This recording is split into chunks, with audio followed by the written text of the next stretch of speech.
What is a de-escalation clause? De-escalation clauses are provisions contained in contracts that address the issue of obtaining a decrease in the price of goods and services in the event that the costs to the provider are significantly decreased in some manner. The rationale behind the de-escalation clause is that if the provider of the goods and services does not have to utilize as many resources in order to service the general provisions of the contract, a client should realize a portion of that decrease.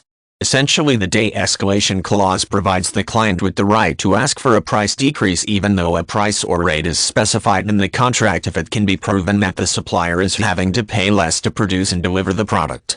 The de-escalation clause is the opposite of an escalation clause. With an escalation clause, the vendor reserves the right to increase contracted pricing if it can be demonstrated that the costs associated with production and delivery increase beyond a certain point. When an escalation clause is invoked, the guaranteed pricing contained in a contract is considered to not be at force until the cost of production and delivery returns to the former level. One example of how a de-escalation clause works can be illustrated by looking at the trucking industry. One of the ongoing expenses that a trucking company incurs in order to provide services to clients is gasoline.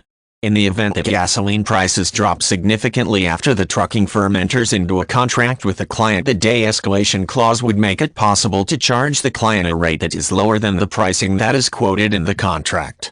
The trucking firm would retain part of the savings from the reduced expense of supplying services. At the same time, the client receives a break on the projected pricing for freight services. Not every contract includes a de-escalation clause within the terms and conditions of the agreement. However, it is usually in the best interests of the customer to request this type of clause. Even if the probability of the vendor experiencing a reduction in production and delivery cost seems remote, the addition of the clause does open the door for the client to request a decrease in price specified in the contract from time to time.